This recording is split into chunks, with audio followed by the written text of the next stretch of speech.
साथियों नमस्कार। बिहार में जो कुछ हो रहा है क्या वो चुनाव आयोग को दिखाई भी दे रहा है? बिहार में जो कुछ हो रहा है क्या चुनाव आयोग को उसकी कुछ फिक्र भी है? देर रात 3 बजे एक ट्रक स्ट्रांग रूम के अंदर जाता है और सीसीटीवी कैमरे बंद हो जाते हैं। इस बात की खबर क्या चुनाव आयोग को है? क्या इस बात को सीरियस लेता है चुनाव आयोग, या बिहार के चुनाव को सीरियस लिया भी जा रहा है या फिर नहीं? या कोई इनकी इच्छा शक्ति बची है कि हमें चुनाव ठीक ठाक तरीके से करवा लेने हैं, सही तरीके से जनमत को जनता के सामने पेश करना है? हमें तो लगता है ऐसा कुछ भी नहीं है। चुनाव आयोग को बिहार के चुनाव की कुछ नहीं पड़ी। वे लोग इस चुनाव को लेकर सीरियस ही नहीं हैं। बिहार के सासाराम से एक वीडियो सामने आया है जिसमें साफ तौर पे देखा जा सकता है कि स्ट्रांग रूम में एक बक्से से भरा ट्रक घुसता है और उसके तुरंत बाद सीसीटीवी कैमरे बंद कर दिए जाते हैं। स्ट्रांग रूम क्या होता है, इससे पहले आप कुछ और सोचें, आपको बता देता हूं। स्ट्रांग रूम होता है जहां पर चुनाव हो जाने के बाद ईवीएम्स को सुरक्षित तरीके से लॉक किया जाता है।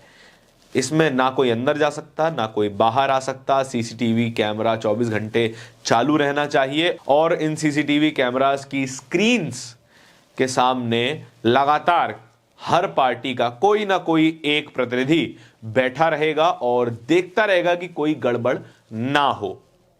लेकिन सीसीटीवी कैमरा लगाने का मतलब ही क्या है जब रात ढलते ही कैमरास बंद हो जाते हैं और ट्रकों की आवाजाही शुरू हो जाती है। सासाराम में राजनीतिक पार्टियों के प्रतिनिधियों ने, कार्यकर्ताओं ने ऐसे ही कुछ ट्रक पकड़े जिसमें स्टील के बक्से भरे हुए थे। वही स्टील के बक्से जिनमें ईवीएम लॉक की जाती हैं।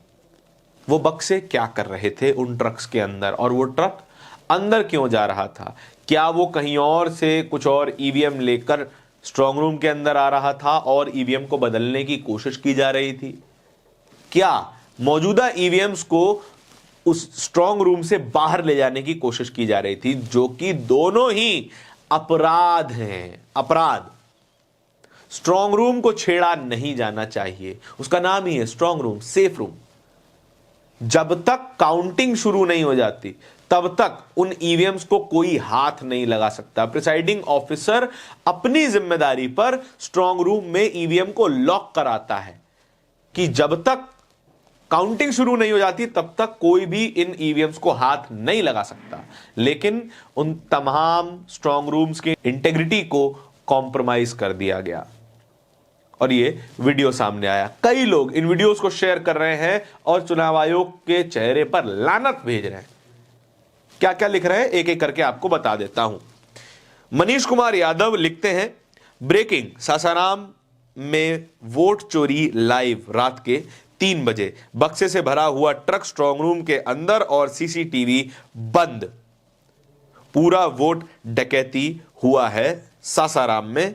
आखिर प्रशासन घुसने कैसे दिया?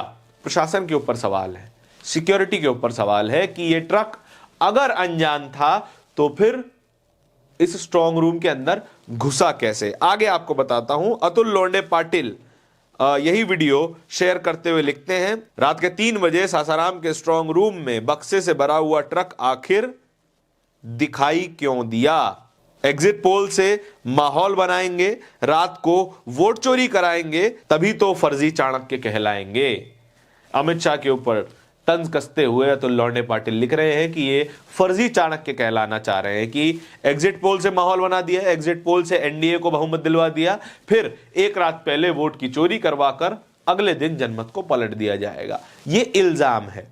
इन इल्जामों को गलत साबित करने के लिए सामने आना पड़ेगा ज्ञानेश कुमार को, सामने आना पड़ेगा चुनाव आयोग को और अपने ऊपर लगे हुए इल्जामों को गलत साबित करना पड़ेगा। हम चाहते हैं ये तमाम आरोप गलत साबित हों। अगर गलती से ये सही साबित हो गए तो हमारे और आपके वोट की क्या वैल्यू रह जाएगी, इसे जरा सोच के जरूर देखिएगा। कंचना यादव इसी वीडियो को शेयर करते हुए लिख रही हैं, चुनाव आयोग जो अब चोर आयोग बन गया है, होश में आओ। यह ईवीएम से भरा हुआ ट्रक सासाराम में क्यों घूम रहा है? ईवीएम से भरा हुआ ट्रक अब उन बक्सों में ईवीएम थी कि नहीं थी, ये बक्से खाली थे कि नहीं थे, ये तमाम जांच का विषय है। लेकिन ये ट्रक आखिर घूम कैसे रहा है, ये ट्रक आखिर स्ट्रांग रूम के अंदर घुसा कैसे, यही सबसे बड़ा सवाल है। और यह सवाल पूछना जरूरी है और इस सवाल का जवाब मिलना भी जरूरी है। सही हो गलत हो, लेकिन जवाब जरूर आना चाहिए। अगर जवाब नहीं आएगा तो फिर चुनाव आयोग की इंटेग्रिटी पर लगातार सवाल उठते आए हैं और आगे भी उठते रहेंगे। एक मतदाता की नजर से, सामान्य जनता की नजर से आपको इन सवालों को सीरियसली लेना चाहिए। आपके इस पूरी खबर के बारे में क्या विचार है, कमेंट सेक्शन में बताइएगा जरूर। इस तरह की खबरें और भी देखते रहने के लिए बोलता हिंदुस्तान को सब्सक्राइब जरूर कर लीजिएगा।